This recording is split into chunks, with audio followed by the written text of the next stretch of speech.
Hi friends, అందరికీ నమస్కారం. అంజలి కథలకి స్వాగతం. ఈరోజు చందమామ కథ పేరు వజ్రదుర్భిణి. ఒక పట్టణంలో శ్రీగుప్తుడు అనే వర్తకుడు ఉండేవాడు. ఒకసారి దూరపు బంధువుల ఇంట్లో పెళ్లి జరుగుతూ ఉంటే శ్రీగుప్తుడు ఆ గ్రామానికి కాలినడకన బయలుదేరాడు. అతనికి దారిలో రంగన్న అనేవాడు కలిశాడు. రంగన్నది దగ్గరలోనే ఒక గ్రామం. అతను కూరగాయలు పండించి రోజు పట్టణంలో వాటిని అమ్మి స్వగ్రామానికి తిరిగిపోతూ ఉంటాడు. రంగన్నని శ్రీగుప్తుడు ఎరగకపోయినా శ్రీగుప్తుడిని రంగన్న ఎరుగును. వాళ్ళు వెళ్లేదారికి కొంచెం పెడగా ఒక దయ్యాల భవంతి ఉన్నది. ఒకప్పుడు అది జమీందారుల లోగిలి. అయితే ఒకసారి వాళ్ళ దాయాదులు కొందరు దుండగుల సహాయంతో అపరాత్రి వేళ ఆ ఇంటి మీద పడి జమీందారుల వంశాన్ని హత్య చేసి ఇల్లు దోచుకునే ప్రయత్నం చేశారు. జమీందారీ వంశం వాళ్ళు కొందరు ప్రాణాలతో తప్పించుకొని పారిపోయారు. కానీ ఇల్లు మాత్రము కొల్లగొట్టబడి కాలక్రమేణా శిథిలమయ్యే స్థితికి వచ్చింది. ఆ భవంతి దారికి కొంత పెడగా ఉండటం వలనైతేనేమి, అందులో దెయ్యాలుంటాయన్న భయం వల్లనైతేనేమి ఎవరూ అటుకేసి వెళ్ళేవాళ్ళు కారు. రంగన్న శ్రీగుప్తుడితో, అయ్యా, ఈ పాడుబడిన లోగిలి లోపల ఎలా ఉంటుందో చూడాలని రోజూ అనిపిస్తుంది. కానీ ఒంటరిగా అందులోకి పోవటం చూస్తే ఎవరన్నా ఏమన్నా అనుకుంటారు అని సంకోచిస్తాను. ఇప్పుడు ఇద్దరము ఉన్నాం గనక ఆ ఇల్లు చూసొద్దామా అన్నాడు. దయ్యాల భయం అని చెప్పరాదు అన్నాడు శ్రీగుప్తుడు నవ్వుతూ. నాకు అలాంటి భయాలేమీ లేవులేండి. నేను దయ్యాల్ని నమ్మను. లోపలికి పోయి చూసి వద్దాను రండి అన్నాడు రంగన్న. ఇద్దరూ ఆ పాడుబడిన భవంతిలోకి ప్రవేశించారు. కొన్ని గోడలు వర్షాలకు చీకి అక్కడక్కడ కూలిపోయాయి. చీకటిగా ఉన్న భాగాలలో గబ్బిలాలు చేరాయి. ఎక్కడ చూసినా బూజు వేలాడుతూ ఉన్నది. ఇల్లు భయంకరంగా ఉన్నది. అయినా వాళ్ళిద్దరూ ఒకరిని చూసి ఒకరు ధైర్యం తెచ్చుకుంటూ లోపలి గదుల్లోకి వెళ్లారు. ఇంతలో సింహద్వారం విరిగి గోడ ద్వారానికి అడ్డంగా కూలిపోయింది. ఆ భయంకర శబ్దానికి భవంతి అంతా దద్దరిల్లింది. శ్రీగుప్తుడు వణికిపోతూ, దయ్యాలు మనల్ని ఈ ఇంటనే పూడ్చిపెట్టేస్తాయి. నీ మూలానే ఇందులోకి వచ్చి ప్రాణాల మీదకు తెచ్చుకున్నాము అని ఆక్రోశించాడు. రంగన్న నవ్వి, దయ్యాలు కాదు, భూతాలు కాదు. రాత్రి కురిసిన వానకి గోడలు నాని కూలిపోయాయి. అవి మన మీద కూలనందుకు సంతోషించండి. మన ప్రాణాలకేమీ భయం లేదు, భయపడకండి అన్నాడు. సరే, మనం బయటికి పోయే మార్గం చూడు అన్నాడు శ్రీగుప్తుడు. రంగన్న పడిపోయిన గోడల మీదుగా ఎక్కి బయటికి వచ్చాడు. అతని వెనకనే శ్రీగుప్తుడు కూడా వచ్చాడు. రంగన్నకు విరిగిన గోడలో ఒక చిన్న చెంబు దొరికింది. దాని మూతికి తాపడం చేసిన రేకు సగం ఊడింది. రేకు పూర్తిగా లాగేసి చెంబును బోర్లిస్తే కొన్ని రాళ్లు క్రింద పడ్డాయి. శ్రీగుప్తుడు వాటిని చేతిలోకి తీసుకొని ఆడించి అవేవో విలువైన రాళ్ళు అని గ్రహించాడు. రంగన్నని మోసగించి వాటిని తానే సంగ్రహించాలని అతనిలో ఆలోచన కలిగింది. చూడు రంగన్న, ఇలాంటి చెంబులు 3 గాని 5 గాని సింహద్వారంలో తాపడం చేస్తారు. అలా చేస్తే శుభమంట. ఇంకా ఉన్నాయేమో చూసిరా అన్నాడు శ్రీగుప్తుడు. రంగన్న మళ్లీ పడిపోయిన గోడ మీదకి ఎక్కి వెళ్ళి కొంతసేపటికి ఉత్త చేతులతో వచ్చాడు. ఈలోగా శ్రీగుప్తుడు చెంబులో రాళ్లు మూటగట్టి అందులో మామూలు రాళ్లు వేసి ఉంచాడు.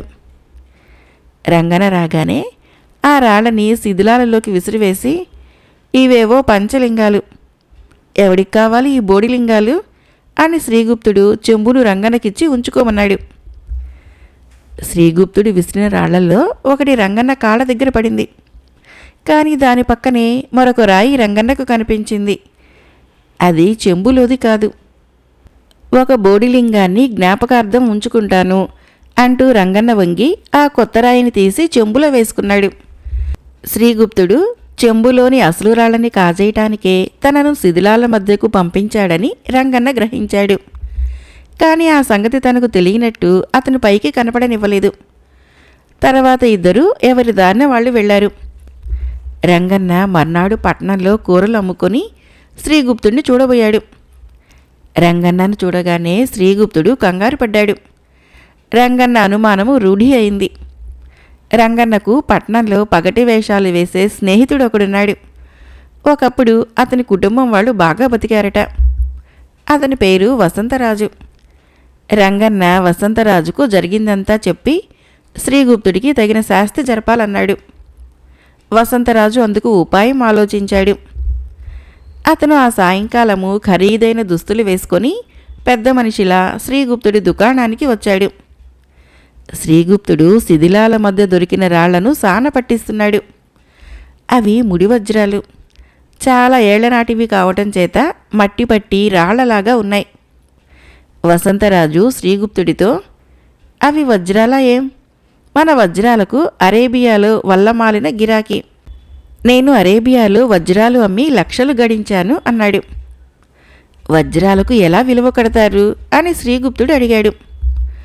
అందుకు వజ్ర దుర్బిణి అనే పరికరం ఉన్నది. వజ్రాలని ఒక కుండలో వేసి నీళ్లు పోసి ఒక రోజల్లా ఉంచాలి. మీకు కావాలంటే దాన్ని ఒక రోజు పాటు మీకు ఇస్తాను అన్నాడు వసంతరాజు. శ్రీగుప్తుడు తనకు దొరికిన రాళ్లని వసంతరాజుకు చూపించి, వీటి విలువ మీ వజ్ర దుర్బిణిలో తెలుస్తుందా అన్నాడు. వసంతరాజు వాటిని తన చేతిలోకి తీసుకుని పైకి కిందకి ఆడించి, తప్పక తెలుస్తుంది. ఇవి పాతకాలం నాటి వజ్రాలు. ఇప్పుడు ఇలాంటివి దొరకటం లేదు అన్నాడు. మీ వజ్ర దుర్బిణిని నాకు అమ్ముతారా అని శ్రీగుప్తుడు అడిగాడు. అసంభవం. ప్రపంచంలో ఇవి 4 ఉన్నాయి. అందులో నాది ఒకటి అంటూ వసంతరాజు తన వెంట తెచ్చిన పెద్ద పెట్టె నుంచి ఒక చిన్న రంగురంగుల పెట్టె తెరిచి, వజ్రాలు ఇందులో వేయండి అన్నాడు. శ్రీగుప్తుడు వజ్రాలని అందులో వేశాడు. వసంతరాజు చప్పున ఆ పెట్టెను మూసి పెద్ద పెట్టె నుంచి కొంత భస్మం తీసి శ్రీగుప్తుడికి ఇచ్చి, దీన్ని మీ చేత్తో పెట్టె మీద చల్లండి అన్నాడు. శ్రీగుప్తుడు అలాగే చేశాడు. వసంతరాజు పెద్ద పెట్టెకు తాళం వేసి చిన్న పెట్టెను శ్రీగుప్తుడికిస్తూ, దీన్ని కుండలో పెట్టి నీళ్లు పోయండి. నేను రేపు ఈ వేళకు వచ్చి నా పెట్టెను తీసుకుంటాను అంటూ సెలవు పుచ్చుకున్నాడు. వసంతరాజు తిన్నగా రంగన్న ఇంటికి వెళ్ళి వజ్రాలను అతనికిచ్చాడు. ఈ వజ్రాలను అమ్మి చెరిసగం పంచుకుందామా అన్నాడు రంగన్న. ఒకప్పుడు ఈ వజ్రాల కోసమే రక్తపాతం జరిగింది. ఒక పెద్ద కుటుంబము చెల్లాచెదురైపోయింది అన్నాడు వసంతరాజు. అది నీకెలా తెలుసు అన్నాడు రంగన్న ఆశ్చర్యంగా. ఈ వజ్రాలు మా తాత సంపాదించి వంశనాశనం కొని తెచ్చుకున్నాడు అన్నాడు వసంతరాజు విచారంగా. అలా అయితే వీటిని నువ్వే ఉంచుకో అన్నాడు రంగన్న. అదేమిటి రంగన్న, నీ మూలంగానే కదా వీటి ఆచూకీ నాకు తెలిసింది. మా వంశం నాశనమైనాక నాకు వీటి మీద ఏం మోజు ఉంటుంది? నువ్వు ఉన్నట్టు వీటిని అమ్మి డబ్బు చెరిసగం తీసుకుందాము అన్నాడు వసంతరాజు. మర్నాడు శ్రీగుప్తుడు నీటి నుంచి చిన్న పెట్టెని తీసి చూస్తే అందులో రాళ్ళు తప్ప ఇంకేమీ లేవు. తన దగ్గరికి వచ్చిన పెద్ద మనిషి తనకు భస్మం ఇచ్చేటప్పుడు తన వజ్రాల పెట్టెను మార్చి ఇంకొకటి ఇచ్చాడని గ్రహించి శ్రీగుప్తుడు గుర్లుమన్నాడు. శ్రీగుప్తుడు చూస్తుండగానే రంగన్న పట్నంలో పెద్ద లోగిలి కట్టించి లక్షల మీద వ్యాపారం చేశాడు. మరొక కథ పేరు పంచకళ్యాణి. ఇది జాతక కథ. బ్రహ్మదత్తుడు కాశీరాజ్యాన్ని పరిపాలించే కాలంలో ఒకప్పుడు బోధిసత్వుడు ఉత్తమ జాతి అశ్వంగా జన్మించాడు. అది రాజుగారి గుర్రాల్లోకెల్లా ప్రధానమైన పంచకళ్యాణిగా ఎంచబడుతూ ఉండేది. అందుచేత దాని పోషణ, అలంకరణ ప్రత్యేకించి రాజఠీవి ఉట్టిపడేటట్టు జరుపుతూ వచ్చారు. రాజుగారి గుర్రాలలో ముఖ్యమైన ఆ పంచకళ్యాణికి 3 ఏళ్ల నాటి ప్రశస్తమైన పాత ధాన్యాలతో ఆహారం తయారు చేసి పెట్టేవాళ్ళు. దాని ఆహారము మామూలు అన్ని గుర్రాలకు మోస్తరుగా కాక 1000 మొహరీలు ఖరీదు చేసే ఒక బంగారు పళ్ళెంలో పెట్టేవాళ్ళు. అది మసిలేశాల గుమగుమలాడుతూ పరిమళించేది. ఆ శాల చుట్టూతా ఆకర్షణీయమైన రంగురంగుల తెరలు వేలాడుతూ ఉండేవి. పైన బంగారు పువ్వులు చెమికి వేసిన అందాల చాందిని కట్టబడి ఉండేది. 4 గోడలకు సువాసనలు విరజిమ్మే రకరకాల పుష్పజాతులు అమర్చబడి ఉండేవి. రాత్రింబగళ్ళు ఆ శాల అగరువత్తుల ధూపంతో, సుగంధ ద్రవ్యాల పరిమళాలతో వెలిగిపోతూ ఉండేది. ఇటువంటి ఉత్తమమైన అశ్వం గల కాశీరాజును చూస్తే ఇరుగు పొరుగు సామంతరాజులెవళ్ళకి అంతగా ఇష్టం ఉండేది కాదు. అసూయతో అలమటించిపోయేవారు. ఒకప్పుడు 7 సామంతరాజులు ఒకటిగా చేరి కాశీరాజుకు ఇలా రాయబారం పంపించారు. మీ రాజ్యం మాకు ఒప్పగించినా సరే, లేకుంటే యుద్ధానికి తయారై వచ్చినా సరే అని. వెంటనే కాశీరాజు తన మంత్రులను సమావేశపరచి సంగతి సందర్భాలు విప్పి చెప్పాడు. అందుకు మంత్రులు, మహారాజా, మీరు యుద్ధరంగానికి స్వయంగా వెళ్ళవలసిన పని లేదు. మన సేనాని వీరవర్మను పంపిస్తే సరి, అతడే జయించుకొని వస్తాడు. అటువంటి వాడే జయించలేకపోయినట్లయితే తర్వాత సంగతి అటుపైన ఆలోచిద్దాము అని సలహా ఇచ్చారు. అప్పుడు కాశీరాజు సేనాన్ని పిలిపించి, ఓయి వీరవర్మ, మన మీదకి ఇప్పుడు 7 సామంతులు ఒక్కసారిగా ఎదురు తిరిగి రాబోతున్నారు. ఆ 7 జయించటము నీ వల్లనైతుందా అని అడిగాడు.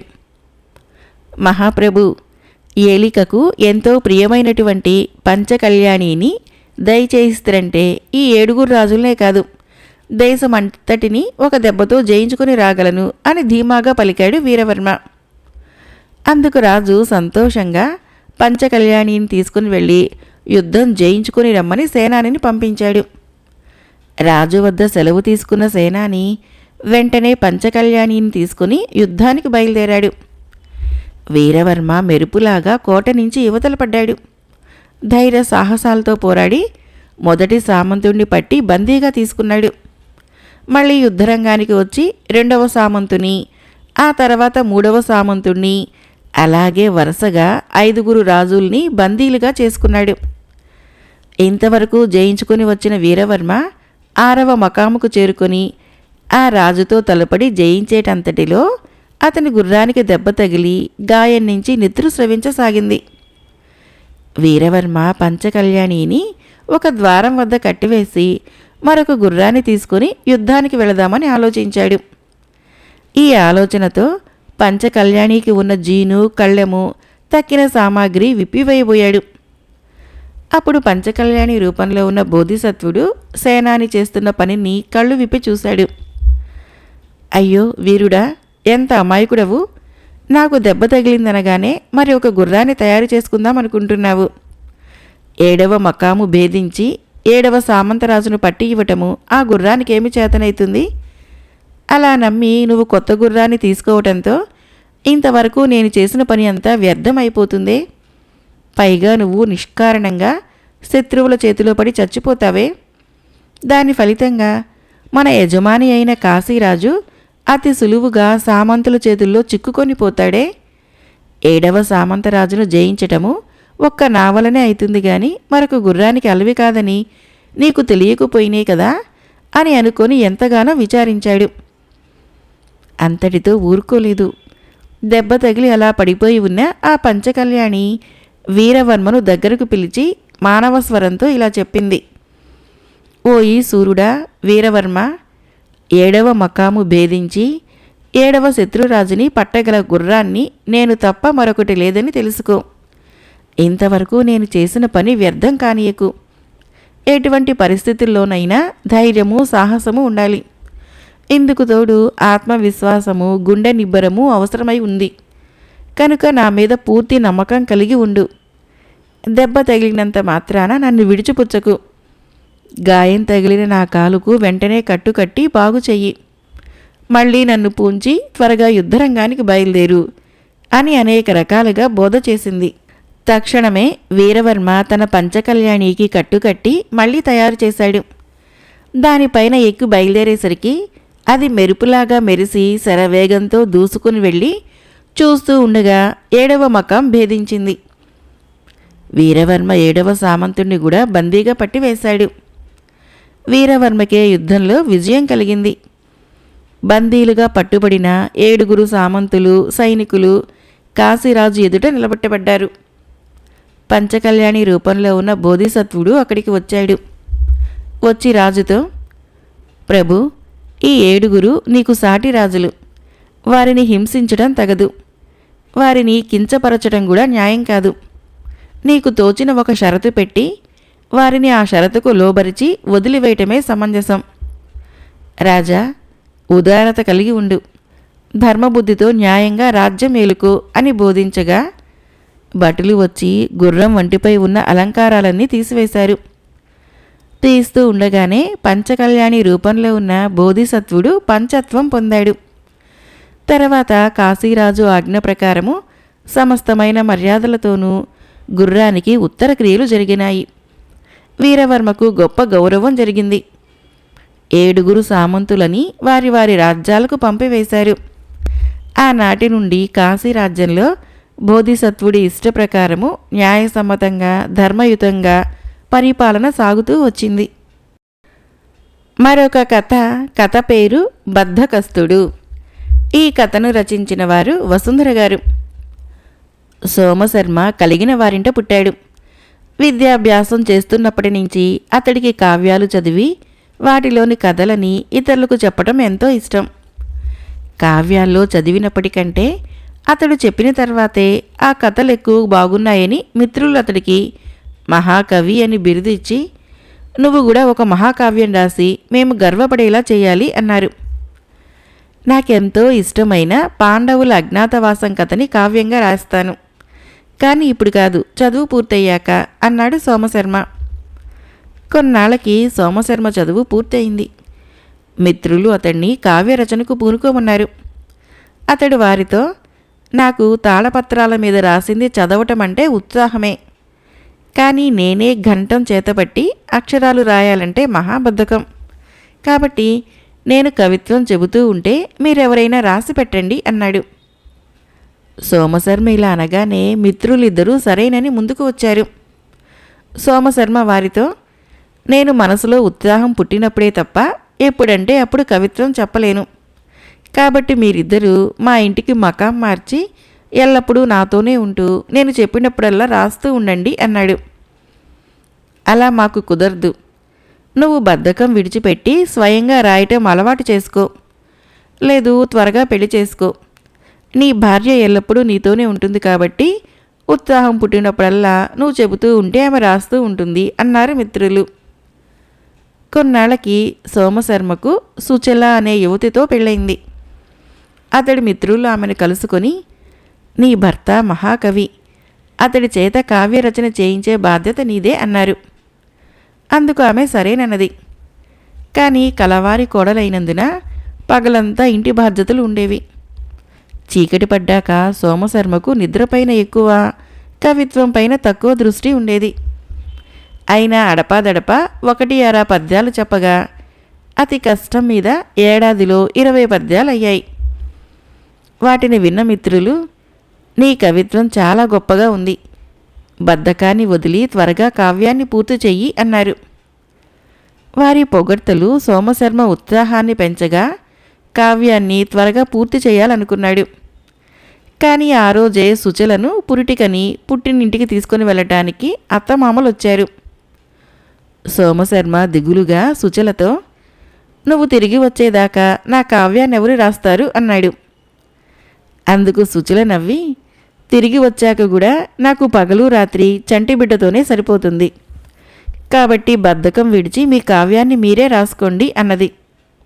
ఆమె పుట్టినింటికి వెళ్ళి 12 బిడ్డతో తిరిగి వచ్చేసింది. కానీ సోమశర్మ కావ్యం 20 పద్యాల దగ్గరే ఆగిపోయింది. అందుకు ఆమె నొచ్చుకున్నా భర్తకు కావ్యం రాసి పెట్టేటందుకు తీరుబడి చేసుకోలేకపోయింది. ఈ సంగతి తెలిసిన మిత్రులు సోమశర్మతో, కావాలన్నా అందరూ కవిత్వం చెప్పలేరు, నువ్వు మా మాట విని బద్ధకాన్ని విడిచిపెట్టి కావ్యాన్ని త్వరగా పూర్తి చెయ్యి అంటూ మందలించారు. మీరు నా మిత్రులు, నా మీది అభిమానం కొద్దీ నా కవిత్వం గొప్పగా ఉన్నదని మీరంటే చాలదు. ఎవరైనా పేరు మోసిన కవి ఆ మాటలనేదాకా నాలో ఉత్సాహం పుట్టదు అన్నాడు సోమశర్మ. అప్పుడు అతని మిత్రులు రాజసన్మానం పొందిన సారసత్వుడు అనే కవిని ఆహ్వానించి సోమశర్మ ఇంటికి తీసుకుని వచ్చారు. ఆయన సోమశర్మ రాసిన పద్యాలు చదివి, నీవు సరస్వతి ప్రసన్నుడివి, త్వరగా కావ్యం పూర్తి చెయ్యి, నీకు రాజసన్మానం జరిపించే పూచీ నాది అని చెప్పి వెళ్ళాడు. సోమశర్మ మిత్రులతో, నాకు సరస్వతి ప్రసన్నత ఉంటే సమయం వచ్చినప్పుడు ఆమె నా బద్ధకం పోగొట్టి నా చేత కవిత్వం రాయిస్తుంది, అంతవరకు వేచి ఉంటాను అన్నాడు. ఈలోగా ఆ ఊరికి చురకుడు అనే యోగి వచ్చి ఆ ఊరి గుడిలో మకాం పెట్టాడు. మనిషికి బద్ధకము, మందకొడితనము శాపాలంటాడు ఆయన. వాటిని పోగొట్టి ఆ స్థానంలో చురుకుదనం ప్రవేశపెట్టే ఉపాయాలు ఎన్నో ఆయనకు తెలుసునని ఊళ్ళో బాగా ప్రచారమైంది. సోమశర్మ మిత్రులు అతన్ని బలవంతం చేసి చురుకుడి వద్దకు తీసుకొని వెళ్లారు. చురుకుడు సోమశర్మను పలు విధాలా ప్రశ్నించి బద్ధకం పోయేటందుకు రకరకాల చిట్కాలు చెప్పాడు. అవన్నీ అంతకుముందే ప్రయత్నించానని, ఒక్కటి పనిచేయలేదని ఆయనకు చెప్పాడు సోమశర్మ. అది విని చురుకుడు పెదవి విరిచి, నాయనా, ఇంతకాలము నేను గొప్ప యోగినని, నాకు అసాధ్యమన్నది లేదని గర్వపడేవాణ్ణి. ఈ రోజున నా గర్వం అణిగింది. నీ బద్ధకం పోగొట్టడం నా వల్ల కాదు అన్నాడు. సోమశర్మ మందహాసం చేసి అక్కడి నుంచి బయలుదేరాడు. సోమశర్మ మిత్రులు అతడితో వెళ్ళక చురుకుడితో, స్వామి, తమరింత సులభంగా ఓటమిని ఒప్పుకోవటము ఆశ్చర్యంగా ఉంది అన్నాడు. చురుకుడు చిరునవ్వి నవ్వి, నాయన్లారా, తమ బద్ధకానికి బాగా సిగ్గుపడి దాన్ని పోగొట్టుకోవాలనుకునే వారికి నా చిట్కాలు బాగా పనిచేశాయి. సోమశర్మ తన బద్ధకానికి సిగ్గుపడడు సరికదా, గర్వపడుతున్నాడు. అతడికి కవిత్వం చెప్పడం కంటే బద్ధకస్తుడు అని అనిపించుకోవటమే ఎక్కువ ఇష్టం. అందుకే నా చిట్కాలు ఒక్కటి అతడికి పనికి రాలేదు అన్నాడు. కానీ మా సోమశర్మ మహాకవి. అతడి చేత కావ్యం రాయించాలన్న మా కోరిక ఈ జన్మకు తీరదంటారా స్వామి అని అడిగారు సోమశర్మ మిత్రులు. దానికి చురుకుడు, నిజమైన కవులు కావ్యరచనకు బద్దకించరు. సోమశర్మకు కవిని అనిపించుకోవాలన్న కోరిక ఉన్నది, కానీ కావ్యం రాయగల సత్తా లేదు. అందుకని బద్ధకం వంకపెట్టి తప్పించుకుంటున్నాడు. కొందరు గొప్ప కవులు ప్రోత్సహించినా కావ్యం రాయని సోమశర్మ మహాకవి ఎలా అవుతాడు? ఇక మీదట మీరు అతన్ని మహాకవి అనటం మాని బద్ధకస్తుడు అనటమే న్యాయం. ఈరోజే నేను తీర్థయాత్రకు బయలుదేరుతున్నాను. 3-4 నెలల్లో మీ ఊరుకు తిరిగి వస్తాను అన్నాడు. చురుకుడు సోమశర్మను గురించి అన్న మాటలు ఊరంతా ప్రచారమైంది. ఆ రోజు నుంచి అందరూ సోమశర్మను కవి అనటం మాని బద్ధకస్తుడు అని మాత్రమే చెప్పుకోసాగారు. ఇది విని సోమశర్మ అవమానంతో కృంగిపోయాడు. ఎక్కడి మహాకవి అన్న పేరు, ఎక్కడి బద్ధకస్తుడు అన్న ఈసడింపు. సోమశర్మలో భావోద్వేగం పెల్లుబికింది. నిజంగానే తాను మహాకవినన్న గుర్తింపు రావాలన్న పట్టుదల కలిగింది. అతడు స్వయంగా గంటం పట్టి కొన్నాళ్లపాటు రాత్రింబవళ్ళు ఏకాగ్రతతో కృషి చేసి 3 మాసాల్లోనే తన కావ్యాన్ని పూర్తి చేశాడు. దానికి రాజాదరణ లభించి అతడికి రాజసన్మానం కూడా జరిగింది. దాంతో అతడికి ప్రజల మధ్య మహాకవి అన్న గుర్తింపు లభించి బద్ధకస్తుడు అన్న పేరు మటుమాయమైపోయింది. తిరిగి 4 మాసాల తర్వాత చురుకుడు ఆ ఊరికి వచ్చాడు. సోమశర్మ మిత్రులు చురుకుడి వద్దకు వెళ్ళి అతని గురించి చెప్పి, స్వామి, తమ చిట్కాలు చేయలేని పని మా సోమశర్మ పట్టుదల చేసింది అన్నారు గర్వంగా. చురుకుడు అలాగా అంటూ నవ్వి, నాయన్లారా, పట్టుదలతో మనిషి సాధించలేనిది ఉండదు, పట్టుదల లేకుండా సాధించగలిగేది ఉండదు. నా చిట్కాలు మనిషిలో పట్టుదల పుట్టించడానికే ఉపయోగపడతాయి. మీరంతా కృషి లేకుండానే సోమశర్మను మహాకవిని చేశారు. నేనతడికి మహాకవి అన్న పేరు పోగొట్టి బద్ధకస్తుడు అన్న పేరు మీ ద్వారా ప్రచారం చేశాను. దాంతో అతడి ఆత్మాభిమానం దెబ్బతిని అతడు తీవ్రమైన ఆవేదనకు, భావోద్వేగానికి లోనయ్యాడు. పర్యవసానంగా అతడిలో కవితా ప్రతిభ పెళ్ళుబుక్కి పట్టుదలతో కావ్యరచన పురిగొల్పింది. నా ఉపాయమే అతడి బద్ధకాన్ని పోగొట్టి అతడి చేత చక్కటి కావ్యం రాయించింది అన్నాడు. మరొక చిన్న కథ పేరు శనివారం వింతలు విడ్డూరాలు. ఇది మహారాష్ట్ర జానపద కథ. ఒకానొక గ్రామంలోని ఒక పేద రైతుకు 3 కొడుకులు ఉండేవారు. రైతు వారిని అల్లారు ముద్దుగా పెంచి పెద్ద చేశాడు. కొడుకులు తండ్రి పట్ల ఎంతో ఆదరాభిమానాలు కనపరిచేవారు. అందరూ కలిసి పొలం పనులు చేసుకునేవారు. కొడుకులు యుక్త వయస్కులయ్యాక తండ్రి వారికి పెళ్ళిళ్ళు చేశారు. 3 కోడళ్ళు వచ్చారు. వారిలో వారు కలిసి మాట్లాడుకొని వారం రోజులు ఒక్కొక్క కోడలు ఇంటి పట్టునే ఉండి ఇంటి పనులు, వంట పనులు చేయాలని ఏర్పాట్లు చేసుకున్నారు. అది ఒక శనివారం. ఆ రోజు వంట పని చిన్న కోడలి వంతు. వంట చేయటానికి పొయ్యి ముట్టిస్తూ ఉండగా వీధిలో నుంచి అమ్మా అన్న పిలుపు వినిపించింది. ఆమె వాకిట్లోకి వచ్చి చూస్తే చిరిగిన బట్టలతో ఒక బిచ్చగాడు కనిపించాడు. ఒళ్ళంతా దురదగా ఉంది. కొంచెం నూనె ఇస్తావా తల్లి, ఒంటికి రాసుకుని స్నానం చేస్తాను అన్నాడు బిచ్చగాడు ఆమెను చూడగానే.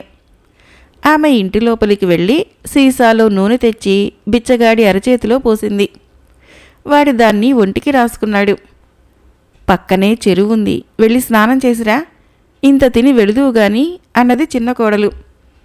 బిచ్చగాడు స్నానం చేసి తిరిగి వస్తూ దారిలో పెద్ద పెద్ద ఆకుల్ని కోసుకొని పళ్ళెంలా చేసుకొని మరీ వచ్చాడు.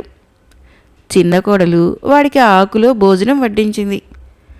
ఇంత మంచి భోజనం తిని చాలా రోజులైంది తల్లి అంటూ వాడు భోజనం చేసి ఆకును తీసి మడిచి ఇంటి చూరులో దోపి వెళ్ళాడు. కోడలు దాన్ని చూసింది గాని ఆ సంగతి అంతటితో మర్చిపోయింది. పొలం పనులకు వెళ్ళిన ఇంటిల్లిపాది తిరిగి వచ్చి కూర్చొని భోజనం చేస్తూ వంటలు అద్భుతంగా ఉండటంతో చిన్న కోడల్ని ఎంతో మెచ్చుకున్నారు.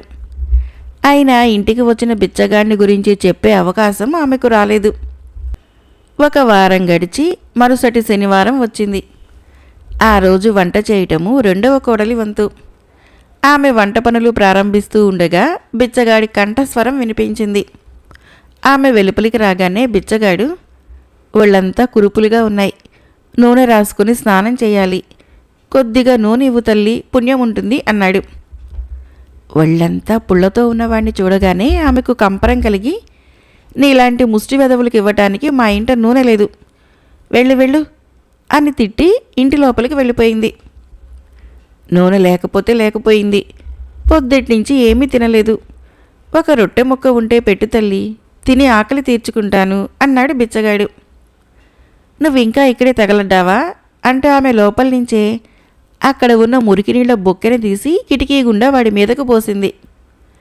ఒక ముష్టివాడికి నువ్వు చేసే సాయం ఇదన్నమాట, ఈ రోజంతా నీకు నాగతే అంటూ వెళ్ళిపోయాడు బిచ్చగాడు. కోడలు అదేం పట్టించుకోకుండా వంట పనిలో నిమగ్నమైపోయింది. సాయంకాలానికి పొలం నుంచి అందరూ తిరిగి వచ్చారు. ఎప్పటిలాగే భోజనాలు కూర్చున్నారు. అయితే వంట పాత్రలన్నీ ఖాళీగా ఉండటం చూసి రెండవ కోడలు నిర్ఘాంతపోయింది. వాటిలో స్వయంగా వంటలు పెట్టి మూత పెట్టింది తాను. అయినా ఎవరో తిని వెళ్ళినట్లు పాత్రలన్నీ శుభ్రంగా తుడిచినట్లు ఉన్నాయి. కోడలి పట్ల ప్రేమానురాగాలు గల మామగారు ఆమెను పల్లెత్తు మాట అనలేదు. మిగిలిన ఇద్దరు కోడలని వంట పనిలో ఆమెకు సాయపడమని చెప్పారు. అయితే పిండి డబ్బా ఖాళీగా ఉంది, గుప్పెడు పిండి కూడా లేదు, కూరగాయల బుట్ట కూడా ఖాళీగానే ఉంది, నూనె పాత్రలో బొట్టు నూనె లేదు. అయినా మామగారు కోడల్ని తప్పు పట్టలేదు. రెండవ కొడుకుని వెంట పెట్టుకుని వెళ్ళి అంగడికి వెళ్ళి కావలసినన్ని వెచ్చాలు కూరగాయలు కొని తెచ్చాడు. ముగ్గురు కోడళ్ళు కలిసి వంట చేశారు. అందరూ తిని పడుకున్నారు. మరో వారం గడిచింది. మూడో శనివారం వచ్చింది. ఇప్పుడు వంట చేయడము పెద్ద కోడలి వంతు. ఆమె పొయ్యి రగిలిస్తూ ఉండగా, అమ్మా కొద్దిగా నూనె ఇవ్వు తల్లి అని బిచ్చగాడి కంఠస్వరం విని వెలుపలికి రాగానే మళ్ళీ బిచ్చగాడు అదే మాట వల్లించి, వాళ్ళంతా దురదలుగా ఉన్నాయి తల్లి, నూనె రాసుకుని స్నానం చేయాలి, కరుణ చూపించు తల్లి అన్నాడు. వంట పనికి అంతరాయం కలిగిందని ఆమెకు పట్టరాని కోపం వచ్చింది. దాంతోపాటు గత శనివారము తన తోడికోడలు ఏమరుపాటుతో ఉన్నప్పుడు ఈ ముష్టి వెధవే వచ్చి ఉన్నదంతా తిని దోచుకుని వెళ్ళాడేమో అన్న అనుమానం కూడా కలగటంతో, దొంగ వెధవ, పిండి కూరగాయలు నూనె మళ్ళీ దొంగిలించడానికి వచ్చావా, వెళ్ళిక్కడి నుంచి అని గద్దించింది. అబాండం వెయ్యకు తల్లి, నేను దొంగను కాను, ఇంత నూనె పోసి రొట్టె ముక్క పెట్టు తల్లి, దేవుడు నిన్ను చల్లగా చూస్తాడు అన్నాడు బిచ్చగాడు. ఒరే, నీ ప్రార్థనలు దీవెనలు నాకు వద్దు అంటూ ఒక కర్ర పుచ్చుకొని, మర్యాదగా ఇక్కడి నుంచి వెళతావా గెంటమంటావా అన్నది ఆగ్రహంతో. అంటే నా ప్రార్థన మన్నించవన్నమాట, ఇక ఈరోజు నువ్వు చేసిన వంట మీ వాళ్ళు తిన్నట్టే అంటూ బిచ్చగాడు వెళ్ళిపోయాడు. వాడినొక పిచ్చివాడి కింద జమ కట్టిన పెద్ద కోడలు వాడి మాటలేవీ పట్టించుకోకుండా చకచక పనులు ప్రారంభించి వంట పూర్తి చేసి తన వాళ్ళ రాక కోసం ఎదురు చూస్తూ కూర్చున్నది.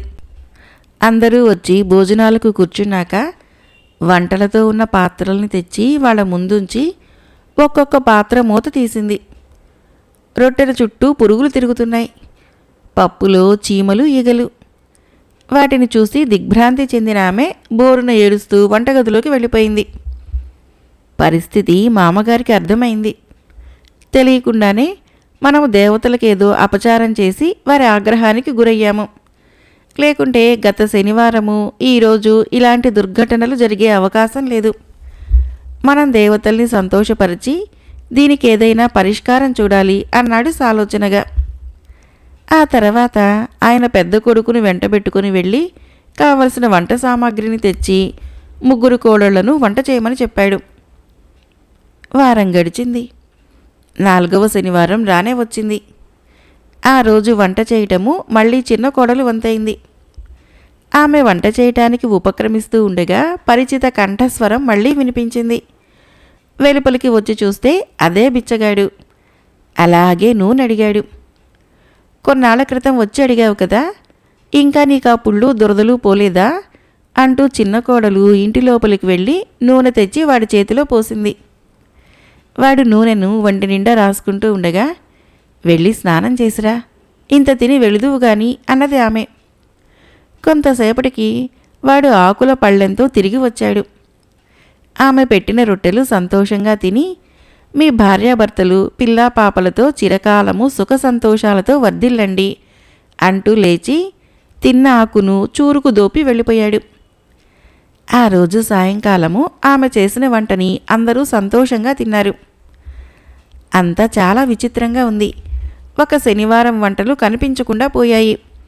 మరొక శనివారం వంటల నిండా పురుగులు, చీమలు, క్రిమి కీటకాలు. మరి ఇవాళ భోజనమేమో ఎంతో రుచిగా ఉంది.